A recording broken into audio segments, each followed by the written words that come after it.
ഇക്ക സമയം ഒരുപാടായി. വേം വരി, നമുക്ക് ലഡാക്കിൽ എത്തേണ്ടതല്ലേ.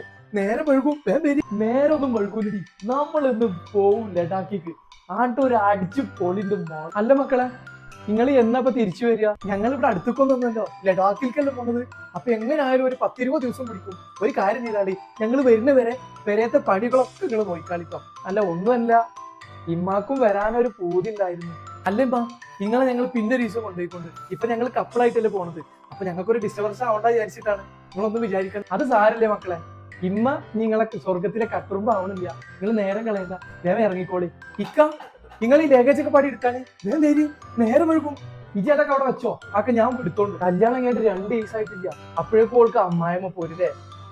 നിങ്ങളെ സ്വർഗത്തിലെ കട്ടുറുമ്പില്ലേ. ലാ ഇലാഹ ഇല്ലല്ലാഹ് ലാ ഇലാഹ ഇല്ലല്ലാഹ്. നിങ്ങളെ ടൂറ് ഞാൻ കാണിച്ചേ. അല്ലടി സുലൈഖ, ഇജെന്തടി കുറച്ചു നേരമായിട്ട് പിച്ചും കൈ ഇങ്ങനെ പറയും, എന്ത് പറ്റി?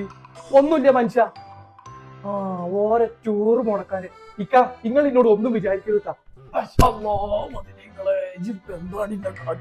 അല്ലാ, ഇന്റെ കാക്ക് നെഞ്ഞുവേന ഇളകി. ഓടി വരും മക്കളെ, ഇപ്പാക്ക് തെഞ്ഞുവേന ഇളകിക്കുന്നു. എന്താ പറ്റി പഠിച്ചോനെ? എന്താ പറ്റി? എന്തിന്റെ വാപ്പാക്ക് പറ്റി?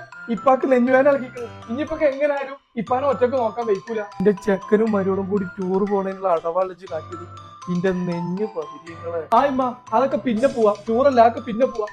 പൊന്നൂസ, ഇച്ചിങ്ങോട്ട് പോരെ. അന്റെ ആ ലഗേജ് സാധനങ്ങളൊക്കെ എടുത്ത് മാറ്റി വെച്ചു. നമുക്ക് ടൂറ് പിന്നെ പോവാം. ഇമ്മാക്കാണെങ്കിൽ ഇപ്പാനെ ഒറ്റക്ക് നോക്കാൻ പറ്റൂല. അല്ല, ടൂറ് പോക്ക് ക്യാൻസലായ ഞാൻ എന്റെ ഇപ്പാനോടും ഉമ്മാനോടും ഫ്രണ്ട്സോടൊക്കെ പറഞ്ഞല്ലോ. ഇനി ഞാൻ എങ്ങനെ ഓരോ പോക്ക് നോക്കുക? പടച്ചോനെ, കേച്ചിലായി.